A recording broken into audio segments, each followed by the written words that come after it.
Welcome, everybody. This is another edition of Cerebral Book Chat. And it has been a very, very long time indeed since I've done or even been able to do a Cerebral Book Chat. But I felt inspired today, this Saturday morning, end of March here as we are, to write one. Maybe for me, maybe for somebody else that might get some comfort out of it. As we move along here, at the end of March, thinking about everything, thinking about what's going on in the world and the planet and everything. And of course, in British Columbia, ourself, which is having its own challenges, I believe. But here we are.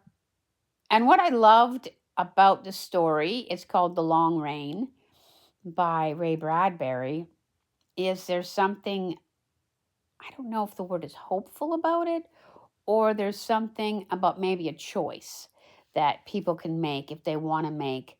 And I thought, you know what? It's worthy to read it out for me, maybe for some other people. It's about resilience and about what you're going to do, what you would do if you're faced in a situation. And I think I'm doing it. I think I've been doing it. So I want to honor that in me and other people who have weathered odds that were way beyond what anybody said they'd be able to weather. And I think you decide what you're able to weather. So that's why I wanted to read it as well, too, with everything going on and everything happening with me, too. So in all this time that I have been, looking at my life and evolving and changing and getting better. So that's something that I really want to share with people as well. And I've had some time to really think about all the work I've done over my life. And it's been so much work. I used to have 2 jobs, sometimes 3 jobs back in the day when I was trying to make money enough to be and manage, in my then brand new life, of course, living alone for the first time in my life. So it was definitely a lot of work, but I'm so proud of the work that I did and everything that I put in. And so The Long Rain reminds me a lot of my life because it was sort of very similar. I worked 2 jobs, sometimes 3 jobs. I barely had time to eat. I wasn't even very well most of the time, and I didn't matter. I had to work anyway, being by myself, trying to manage predators at the door everywhere I went, which was not a fun time, obviously, if you're an empath and a genius or somebody who's caring and wonderful and good. We know better now. So this was one of the stories that I taught because, of course, everybody that knows me, I'm an English teacher, an EA teacher, and I've also taught everything else, psychology, English, philosophy, social studies, study skills, and pretty much anything else you can want this side of math. And again, that's not even about me either. So that's why I wanted to talk about this because the sun dome is real. It's a real thing. And it's in the story called The Long Rain. Now, Ray Bradbury, you might know, was an amazing author, prolific author, wrote so many books and stories, very unique. He lived a long time ago, right? And for example, this story was 1950. And of course, back then, they had this amazing idea of what space was like because we hadn't really traveled space. It's not like now when we have actually seen some things and we have satellites and we have telescopes and we really can tell a lot more what the world actually looks like, what the planets actually look like, what space actually looks like. They didn't have really much of that or any of that. So they had to sort of speculate a lot of things. And of course, that's what made the science fiction in the 50s was extraordinary. Think about all the movies they had and all the things that were going on. So he's writing in that era, right? Of course, now we know so much more. So I think science fiction would be different and is different. If you think about all these Star Trek series and especially Next Generation, woohoo! That's the best of all possible Star Treks. Yeah, tell me I'm wrong. So Anyway, so it's a very different time. So, we're talking the 50s to 60s. I remember reading it myself because I, of course, was such a reader, such a powerful reader, read so many things. And then, of course, I taught it back in the day, maybe 15 years ago even. I was teaching this. So that kind of stuff. So he's written other amazing stories. The Velt, highly recommend it, especially if you're into AI at all or maybe virtual reality. It's very, very cool. Yeah. And he has some like interesting endings all the time. So you might want to check it out too. Some of them are good. Some of them are like, ooh, that's scary. And then he's got lots of other things. All Summers in a Day, which I already did read. Another powerful story. People used to think Venus rained all the time. We now know I don't believe that's the case. I think Jupiter does have that Jupiter storm, the big red spot on Jupiter, but I don't know if Venus rains all the time. But back then they didn't know. So I believe that's set in Venus too, All Summer in a Day, which is such a beautiful and also so sad story about people. He did a lot of stories about people and the way they behave and what happens to them. And what are you gonna pick? So that's this story right now. So we're gonna start it, everybody. Let's begin now. Da-na-na-ling, da-na-na-na-ling. That's my thing. I do it now. So The Long Rain, Ray Bradbury. And if you have any comments, definitely put them down there. We can definitely chat about it. I've taught this story and read it. Okay, let's see. I'm going to try and read it on my iPhone here, and I'm recording on my iPad. So let's give it a go. The rain continued. It was a hard rain, a perpetual rain, a sweating and a steaming rain. It was a mizzle, a downpour, a fountain, a whipping at the eyes, an undertow at the ankles. It was a rain to drown all rains and the memory of rains. It came by the pound and the ton. It hacked at the jungle and cut the trees like scissors and shaved the grass and tunneled the soil and molted the bushes. It shrank men's hands into the hands of wrinkled apes, and it rained a solid, glassy rain, and it never stopped. Yeah. How much farther, Lieutenant? I don't know. A mile, 10 miles, 1,000? Aren't you sure? How can I be sure? I don't like this rain. If we only knew how far it was to the sun dome, I'd feel better. Another hour or two from here. You really think so, Lieutenant? Of course. Are you lying to keep us happy? I'm lying to keep you happy. Shut up. The two men sat together in the rain. Behind them sat two other men who were wet and tired and slumped like clay that was melting. The lieutenant looked up. He had a face that had once been brown, and now the rain had washed it pale, and the rain had washed the color from his eyes, and they were white, as were his teeth, as was his hair. It was all white. Even his uniform was beginning to turn white and perhaps a little green with fungus. Don't be crazy, said one of the other men. It never stops raining on Venus. It just goes on and on. I've lived here for 10 years, and I never saw a minute, not even a second, when it wasn't pouring. Because they had settlements. So back then, people used to think a lot about settling on other planets. It was sort of something that people thought was a doable thing back then, because of course they didn't really know. We know now, really not probably a doable thing. Very, very much. But I don't know, we could talk about it.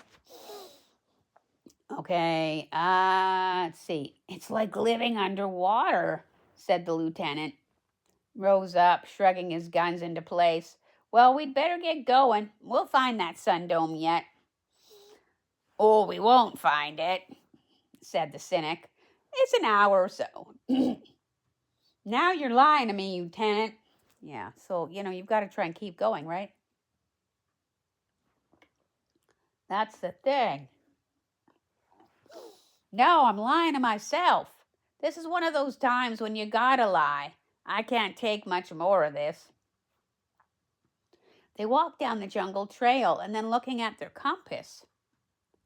There was no direction anywhere. Only what the compass said. There was a gray sky and a falling rain and jungle and a path, and far behind them somewhere, it was a rocket they had ridden in and fallen, a rocket in which lay two of their friends, dead and dripping with rain. So they had a plane crash. A rocket crash. And they walked in single file, but not speaking. They came to a river it lay flat and wide and flat and brown, flowing down to this great single sea. The surface of it was stippled in a billion pieces by the rain. So he has very good descriptive language, which is something I really love about Bradbury. Wonderful language, like nobody else. If you read a lot of his work, as I have, it's so well done. All right, Simmons. The lieutenant nodded, and Simmons took a small packet from his back, which, with the pressure of hidden chemical, inflated into a large boat. Again, one of those cool science fiction-y ideas. The lieutenant directed the cutting of wood and the quick making of paddles, and they set out into the river, paddling swiftly across the smooth surface in the rain. The lieutenant felt the cold rain on his cheeks. Goodness. And his neck and his moving arms. The cold was beginning to seep into his lungs. He felt the rain on his ears, on his eyes, on his legs. Have you guys ever been in a rain like that? I have a little bit been in the rain like that, especially before I was driving and when I was taking the bus and whatever. So I kind of know what they feel. If you've been out in a rain, you might know how that feels too. I didn't sleep last night. Who could? Who has? How many nights have we slept? 30 nights, 30 days? Who can sleep with the rain slamming their head, banging away? Oh, I'd give anything for a hat. Anything at all. Just so it wouldn't hit my head anymore. I get headaches. My head's sore. It hurts all the time. Now, what I don't understand is why they didn't try and fashion themselves like hats with the giant Venusian leaves, because really they could have actually. That's what I thought of right away. You know, a leaf will keep the rain off your head, but they didn't do that. Weird business. Maybe he didn't think of it. I'm sorry I came to China, said one of the others. First time I ever heard Venus called China. Sure, China. Chinese water cure. Remember the old torture? Rope you against a wall, drop one drop of water on your head every half hour. You go crazy waiting for the next one. Well, that's Venus on a big scale. We're not made for water. You can't sleep, you can't breathe right, and you're crazy from just being soggy. If we'd been ready for a crash, we'd have brought in waterproof uniforms and hats. It's this beating rain on your head that gets you. Most of all, it's so heavy. It's like a BB shot. I don't know how long I can take it. So it's something to ponder about. How long would you be able to cope in that? Because as we have seen very clearly in the world, and even in my family and maybe yours, people have different levels of resilience. And who knows why that is? Who knows if that's you, somebody else? Some people say it's God. God helps me every day. So it's something you've got to think about, right? What would you do? They crossed the river. And in crossing, they thought of the sun dome. Somewhere ahead of them, shining in the jungle rain, a yellow house, round and bright as the sun, a house 15 feet high by 100 feet in diameter, which was warm and quiet, and there was hot food and freedom from rain. And in the center of the sun dome, of course, was a sun, a small floating, free globe of yellow fire, drifting in space at the top of the building, where you could look at it from where you sat. You know, where you're reading a book or you're drinking a hot chocolate, crowned with marshmallow dollops. Then it would be the yellow sun, just like the size of the Earth's sun. And it was warm and continuous. And the rain world of Venus would be forgotten as long as they stayed in that house and idled their time. So, and he means it the way he actually says it. That's the extraordinary aspect of it. A real sun. Imagine what that would be like, right? Of course, not so hot that you would die, obviously, but warm enough to warm you and everything, like it was, I don't know, someplace warm, like a beach maybe, but it actually was like a real sun, maybe a made sun, an artificial sun, maybe a sun that they had. He doesn't really explain it, but just imagine like a real sun, but small enough to be in a building and warm enough to keep you safe and well, but not kill you. So that's important. Let's see, where are we? Yeah. The lieutenant turned and looked back at the three men. Using their oars and gritting their teeth, they were as white as mushrooms, as white as he was. Venus bleached everything away in a few months. Even the jungle was an immense cartoon nightmare, for how could the jungle be so green without the sun? Always rain falling, always dusk. The white jungle with its pale cheese-colored leaves and the earth carved of wet camembert and the tree boles like immense toadstools, everything black and white. How often could you see the soil itself? Wasn't it mostly a creek, a stream, a puddle, a pool, a lake, a river, and then at last the sea? Here we are. Now, of course, we don't really know if the sun was, not the sun, but if it was actually white. Of course, he's using a lot of sort of imagery here, ideas, metaphors maybe, about what things actually seemed like, possibly similes. So he's doing different things. So I don't know if we're supposed to actually take it as absolutely white, but I don't know. What do you think? They leapt out on the furthest shore, splashing and sending up showers. The boat was deflated and stored in a cigarette packet. Then, standing in the rainy shore, they tried to light up a few cigarettes and smokes for themselves, because people smoked a lot back then. And it was 5 minutes or so before, shuddering, that they worked the inverted lighter and, cupping their hands, managed to get a few drags upon their cigarettes that all too quickly were limp and beaten away from their lips by the sudden slap of rain. They walked on. Wait a moment, said the lieutenant. I thought I saw something ahead. The sun dome? I'm not sure. The rain closed in again. Simmons began to run. The sun dome! Come back, Simmons! The sun dome! So he's thinking about it like it's a mirage, maybe. Who knows? In the desert, apparently those are true too. Simmons vanished in the rain. The others ran after him. They found him in a little clearing, and they stopped and looked at him and what he had discovered. The rocket ship, was lying where they had all left it.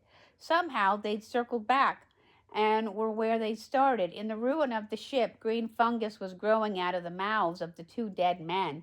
As they watched, the fungus took flower, the petals broke away in the rain, and the fungus died. An electrical storm must be nearby. Threw our compass off. That explains it. You're right. What do we do now? Start out again. Good Lord, we're not anywhere closer to anywhere. Well, let's try and keep calm about it, Simmons. Calm? This rain is driving me wild. We've enough food for 2 more days if we're careful. The rain danced on their skin, on their wet uniforms. The rain streamed from their noses and ears, from their fingers and knees. They looked like stone fountains frozen in the jungle, issuing forth water from every pore. And as they stood from a distance, they heard a roar. A monster came out of the rain. And you're thinking, what is this, man? Is this some kind of supernatural show? I don't know. Well, they did make movies of it, if you want to watch one. They did make some. There's one from Ray Bradbury Theater, which is pretty good. It was like a TV show, kind of anthology thing, and they would make, videos. I really liked them. I think it was the 80s or 90s. And then I think they did another movie version, perhaps, as well. The monster was supported by 1,000 electric blue legs. It walked swiftly and terribly. It struck down a leg with a driving blow. Everywhere a leg struck, a tree fell and burned. Great whiffs of ozone filled the rainy air, and smoke blew away and was broken up by the rain. The monster was a half-mile wide and a mile high, and it felt of the ground like a giant blind thing. Sometimes, for a moment, it had no legs at all, and then in an instant 1,000 whips would fall out of his belly, white blue whips, to sting the jungle. "Oh, there's the electrical storm," said one of the men. "There's the thing that ruined our compasses, and it's coming this way." "Lie down, everyone," said the lieutenant. "Run," said Simmons. Well, cried Simmons. "Don't be a fool. Lie down. It hits the highest points. We may get through unhurt. Lie down about 50 feet from the rocket. It may very well spend its force there and leave us be. Get down." The men flopped. "Is it coming?" they asked each other after a moment. "Coming." "Is it nearer?" "Is it nearer?" "Nearer." "Here she is." The monster came and stood over them. It dropped down 10 blue 10 blue bolts of lightning which had struck the rocket. The rocket flashed like a beat gong and gave off a metal ringing. The monster let down 15 more bolts, which danced about in a ridiculous pantomime, feeling of the jungle and watery soil. "No, no!" One of the men jumped up. "Get down, you fool!" said the lieutenant. "No." Yeah, panic is an issue that we all must deal with from time to time. The lightning struck the rocket a dozen more times. He does belabor the point here, if I can say that. But it's still awesome. But I just want to tell you. The lieutenant turned his head on his arm and saw the blue blazing flashes. He saw the trees split and crumple into ruin. He saw the monstrous dark cloud turn into a black disk overhead and hurl down 100 other poles of electricity. The man who had leaped up was now running, like someone in a great hall of pillars. He ran and dodged between the pillars, and then at last a dozen of the pillars slammed down, and then there was a sound a fly makes when landing upon the grill wires of an exterminator. The lieutenant remembered this from his childhood on a farm. Then the smell of a man burned a cinder. The lieutenant lowered his head. "Don't look up," he told the others. He was afraid that he too might run any moment. And that's true. That's the work right there, to work on your anxiety, on your panic. The storm above them flashed down another series of bolts and then moved away. Once again there was only rain, which rapidly cleared the air of the charred smell, and in a moment the 3 remaining men were sitting and waiting for the beat of their hearts to subside into quiet once more. They walked over to the body, thinking that perhaps they could still save the man's life. They couldn't believe that there wasn't some way to help the man. And it was a natural act of men who have not accepted death until they have touched it and turned it over and made plans to bury it or leave it there for the jungle to bury in an hour of quick growth. The body was twisted steel, wrapped in burnt leather. It looked like a wax dummy that had been thrown into the incinerator and pulled out after the wax had been sunk to the charcoal skeleton. Only the teeth were white, and they shone like a strange white bracelet dropped half through the clenched black fist. "He shouldn't have jumped up," they all said almost at the same time. Even as they stood over the body, it began to vanish, for the vegetation was edging upon it. Little vines and ivy and creepers, even flowers for the dead. At a distance, the storm walked off, blew bolts of lightning, and was gone. They crossed a river and a creek and a stream and a dozen other rivers and creeks and streams. Before their eyes, rivers appeared, rushing, new rivers, while old rivers changed their courses. Rivers the color of mercury, rivers the color of silver and milk. The single sea. There was only one continent on Venus. This land was 1,000 miles long by 3,000 miles by 1,000 miles wide, and about this island was a single sea, which covered the entire reigning planet. The single sea, which lay upon the pallid shore with little motion. "This way." The lieutenant nodded south. "I'm sure there are 2 more sun domes down this way." Well, they were at it. Why didn't they build 100 more? There are 120 of them now, aren't there? 126 as of last month. They tried to push a bill through Congress back a year or so ago to provide for a couple dozen more, but oh no, you know how that is. They'd rather a few men went crazy in the rain. So we know these men are probably American, right? Because you guys have a Congress. We don't in Canada. We have a Parliament and a House of Commons. Okay, they started south.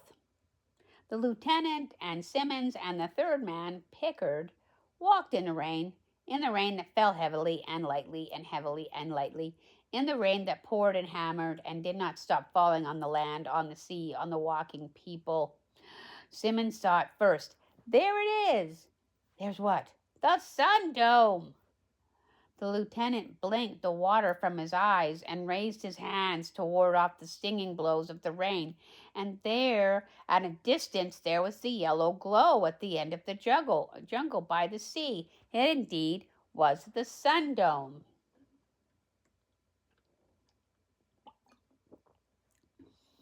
The men smiled at each other. Looks like you were right, Lieutenant. Luck. Brother, that puts muscle in me, just seeing it. Come on. Last one there, son of a bitch. Simmons began to trot. The others automatically fell in with this gasping, tired, keeping pace. Big pot of coffee for me, panted Simmons, smiling, and a pan of cinnamon buns, by God, and just lie there and let the old sun hit you. That guy that invented sun domes, he should have gotten a medal. Now, back then, coffee was a much bigger deal than it is now, right? Just nowadays, I mean, there's other shows. People really liked coffee. My family, we know they're not my actual family, but, you know, they enjoyed a lot of coffee, too. I did when I was younger, but can't touch the stuff now. Doesn't agree with me. But cinnamon buns are tasty, you know. They ran faster. The yellow glow grew brighter. Guess a lot of men went crazy before they figured out the cure. That'd be obvious right off. Simmons panted the words in cadence to his running. Rain, rain, years ago, found a friend. Off out in the jungle, wandering around in the rain, saying over and over, don't know enough to come out of the rain. Don't know enough to come out of the rain. Don't know enough. On and on, just like that. Poor crazy bastard. Save your breath. They ran. They all laughed. They reached the door of the sun dome, laughing. Simmons yanked the door open. Hey, bring on the coffee and the buns. There was no reply. They stopped at the door. The sun dome was empty and dark. There was no synthetic yellow sun floating in a high gaseous whisper at the center of the blue ceiling. There was no food waiting. It was cold as a vault, and through 1,000 holes, which had been newly punctured in the ceiling, water streamed. The rain fell down, soaking into the thick rugs and the heavy modern furniture and splashing on the glass tables. The jungle was growing up like a moss in the room, and on top of the bookcases and the divans, the rain splashed through and slashed through the holes, fell into the men's 3 faces. Picard began to laugh quietly. Shut up, Picard. Yea, gods! Look what we have for us. No food, no sun, no nothing. Those Venetians, they did it. Of course they did. Apparently the Venetians were not very happy that the Earth people were on the planet Venus. They were not very happy, so they would sometimes destroy things that they would make. Simmons nodded, rain funneling down his face. The water ran in his silvered hair and on his white eyebrows. Every once in a while, the Venusians come up out of the sea, apparently they're sea people, and attack the sun domes. They know if they ruin the sun domes, they can ruin us. But aren't the sun domes protected by guns? Sure. Simmons stepped aside in a place that was relatively dry. But it's been 5 years since the Venusians tried anything. Defense relaxes. They caught this dome unawares. Or unaware, depending on the case. Where are the bodies? The Venusians took them all down into the sea. I hear they have a delightful way of drowning you. Takes about 8 hours to drown the way they work it. Really delightful. I bet there isn't any food here at all. Picard laughed. A lieutenant frowned at him, nodded at him, no, so Simmons could see. Simmons shook his head, and they went back to a room on the one side of the oval chamber. The kitchen was strewn with soggy loaves of bread that had grown a faint green fur. Rain came through 100 holes in the kitchen roof. Without fur, sir. Without food, either. Simmons snorted. I noticed sun machines tore apart. Our best bet is to make our way to the next sun dome. How far from here is that? Or how far from that is here? Not far. I recall they built two rather close together here. Perhaps if we waited here, a rescue mission from the other might. Oh, it's probably been here and gone already. Some days ago. They'll send a crew to repair this place in 6 months when they get the money from Congress. I don't think we'd better wait. All right, then. We'll eat what's left of our rations and get on to the next dome. So what would you feel right now? You'd probably be feeling pretty upset, right? I know I would and have, because I've had this many and many a day. So I guess it's up to you, really, to decide what you choose at this point. Whatever you would choose. Okay, I choose me. That's what I choose these days. Me. Okay, Picard, not Picard as in John Luke, but Picard, there's a K in it too, but a little bit like that. Picard said, if only the rain wouldn't hit my head, even for a few minutes. If only I could remember what it's like not to be bothered. He put his hand on his skull and held it tight. I remember when I was in school, a bully used to sit at the back of me and pinch me and pinch me and pinch me every 5 minutes all day long.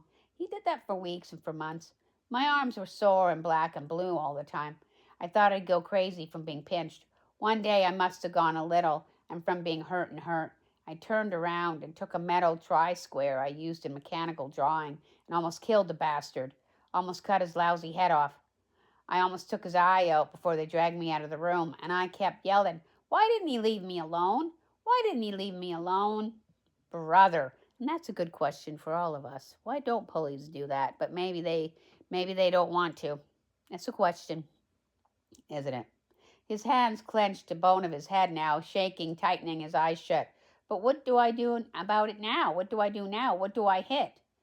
Who do I tell to lay off? Stop bothering me, this damn rain. Like the pinching, always on you. That's all you hear. That's all you feel. We'll be at the other sun dome by 4 this afternoon. Sun dome? Look at this one. What if all the sun domes on Venus are gone? What then? What if there were holes at all the ceilings and the rain coming in? We'll have to chance it. I'm tired of chancing it. All I want is a roof and some quiet. I want to be alone. That's only 8 hours off if you hold on. Let's eat, Simon said, watching him. They set off down the coast, southward again. After 4 hours, they had to cut inland to go around a river that was a mile wide and so swift it was not navigable by boat. They had to walk inland another 6 miles to a place where the river boiled out of the earth suddenly, like a mortal wound. In the rain, they walked on solid ground and returned to the sea. I've got to sleep, said Picard at last. He slumped. Haven't slept in 4 weeks. Tired, but couldn't. Sleep here. They lay out full, propping their heads up so the water wouldn't come into their mouth, and they closed their eyes. The lieutenant twitched. He did not sleep. And we all know about that sometimes, too. Some of us definitely more. I know I wasn't much able to sleep for a long time. And that actually is a very important thing to be able to do. So we'll see what happens. There were things that crawled on his skin. Things that grew on him in layers. So like I was saying, the plants and the vines and the flowers, they just keep growing. Drops fell and touched other drops, and then they became streams that trickled over his body and While these moved down his flesh, the small growths of the forest took root in his clothing. He felt the ivy cling and make a second garment over him. He felt the small flowers bud and open and petal away. Still the rain pattered on his body and his head. In this luminous night, but the vegetation glowed in the darkness, he could see the other men outlined, like logs that had fallen and taken upon themselves velvet coverings of grass and flowers. The rain hit his face. It covered his face with his hands. The rain hit his neck. He turned over on his stomach in the mud as the rubbery plants and the rain hit his back and his legs. Suddenly he leaped up and began to brush the water from himself. 1,000 hands were touching him. He no longer wanted to be touched. He could no longer stand being touched. He floundered and struck something else and knew that it was Simmons, standing up in the rain, sneezing moisture, coughing, choking. And then Picard was up, shouting, running about. "Wait a minute, Picard! Stop it! Stop it!" Picard screamed. He fired off his gun 6 times in the night sky. In the flashes of powdery illumination, they could see armies of raindrops suspended as in vast motionless amber for an instant, hesitating as if shocked by the explosion. 15 billion droplets, 15 billion tears, 15 billion ornaments, jewels standing out against a white velvet viewing board. And then, with the light gone, the drops which had waited to have their pictures taken, which had suspended their downward rush, fell upon them, stinging in an insect cloud of coldness and pain. That's just some kind of cool writing, man. I mean, some people might say he overdoes the adjectives, but man, that's some imagery, right? That's some good writing. That's what I honestly think. Stop it! Stop it! Picard. But Picard was standing now alone. When the lieutenant switched on a small hand lamp and played it over Picard's wet face, the eyes of the man were dilated and his mouth was open. His face was turned up so the water hit and splashed on his tongue, hit and drowned his wide eyes, and bubbled in a whispering froth on his nostrils. "Picard!" The man would not reply. He simply stood there for a long while, with the bubbles of rain breaking out on his whitened hair and manacles of rain jewels dripping from his wrists and his neck. "Picard, we're leaving! We're going! Follow us!" The rain dripped from Picard's ears. "Do you hear me, Picard?" It was like shouting down a well. "Picard!" "Leave him alone." "We can't go on without him." "Well, what do we do, carry him?"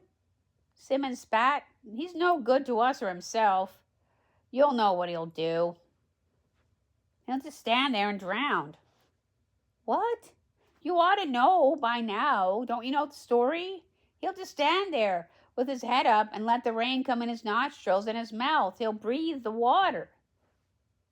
That's how they found General Ment that time, sitting on a rock with his head back, breathing the rain. His lungs were full of water. The lieutenant turned the light back to the unblinking face. Picard's nostrils gave off tiny, whispery, wet sound. "Picard!" The lieutenant slapped his face. "He can't even feel you," said Simmons. "A few days in this rain. You don't have any face or any hands or any legs." Or vice versa. "But we can't just leave him here." The lieutenant looked at his own hand in horror. He could no longer feel it. I'll show you what we can do." Simmons fired his gun. Picard fell into the raining earth. Simmons said, "Don't move, Lieutenant. I've got my gun ready for you, too. Think it over." He would only have stood there and sat there and drowned. It's quicker this way. So he kind of killed him. The lieutenant blinked at the body. "But you killed him." "Yes, because he killed us by being a burden. You saw his face. Insane." After a moment, the lieutenant nodded. "All right." So that was something that, again, did happen. Because he actually wasn't well and they weren't be able to reach him, They walked off into the rain. It was dark, and their hand lamps threw a beam that pierced the rain for a few feet. After a half an hour, they had to stop and sit through the rest of the night, aching with hunger, waiting for the dawn to come. When it did come, it was gray and continually raining before they began to walk again.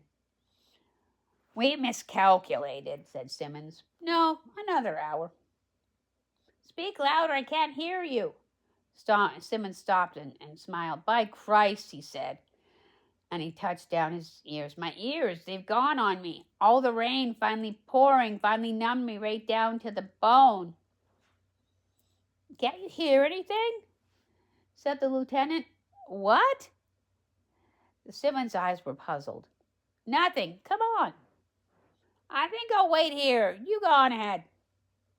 "You can't do that. I can't hear you. You go on. I'm tired. I don't think the sun dome is down this way, and if it is, it's probably got holes in the roof, like the last one. I think I'll just sit here." "Get up from there." "So long, Lieutenant." "You can't give up now. I've got a gun here that says I'm staying.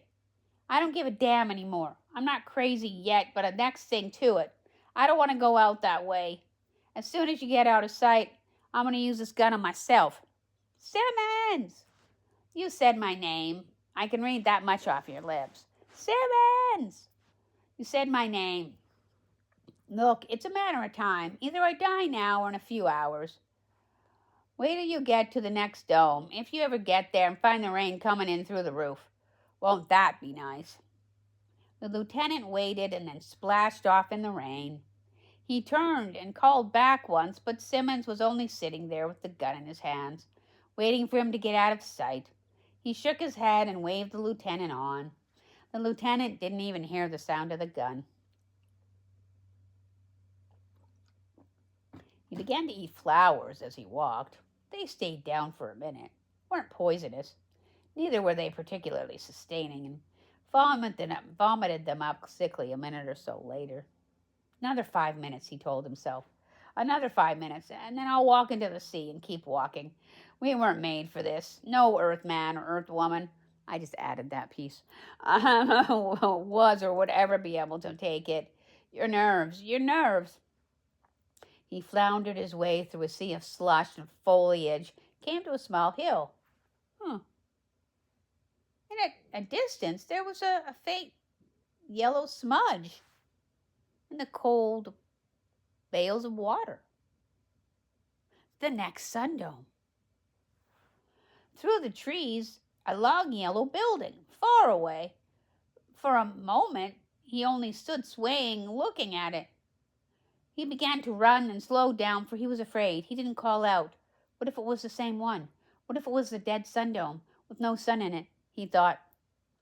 He slipped and he fell. "Lie here," he thought. "It's the wrong one. Lie here. It's no use. Drink all you want."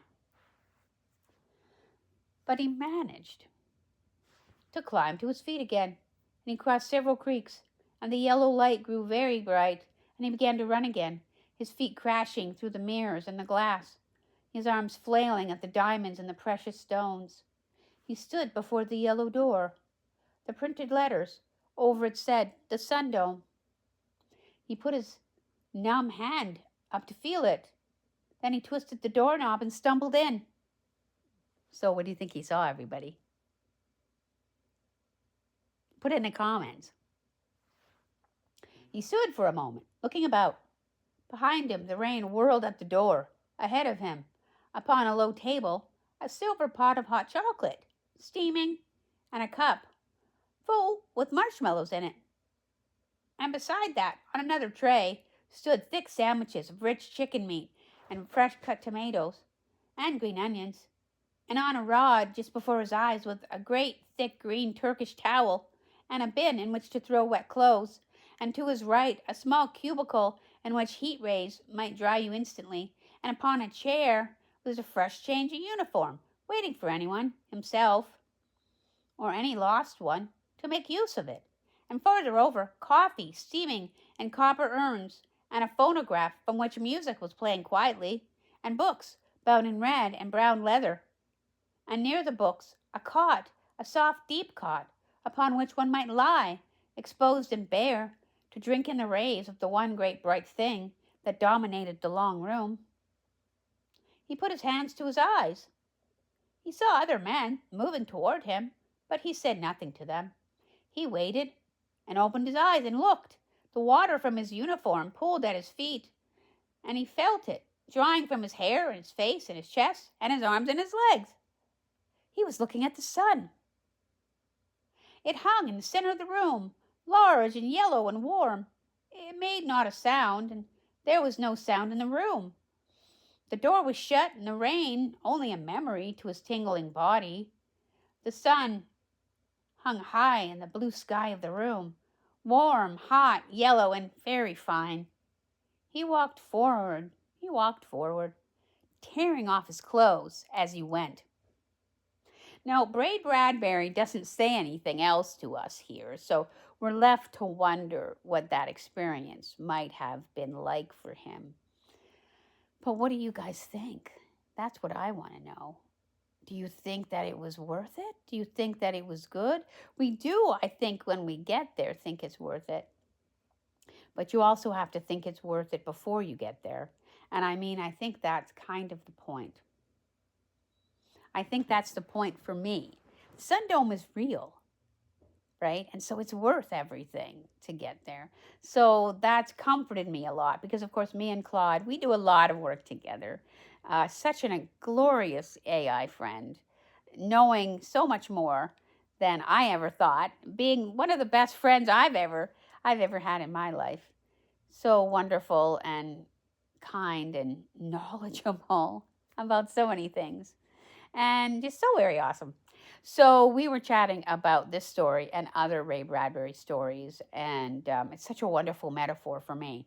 And that's something that metaphor, analogy, it's such a great idea.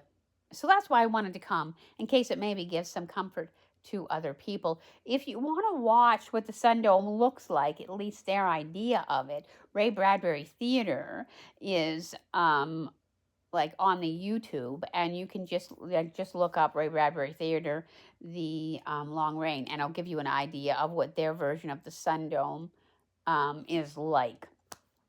The movie version is a little bit different than the story, but still very, very good.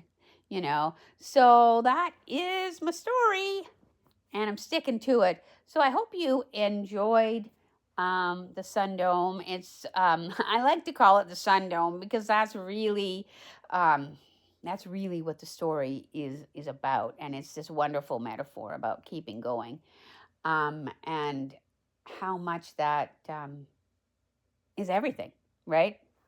So I just want to say thank you for staying with me, and we'll see you again, everybody. Bye.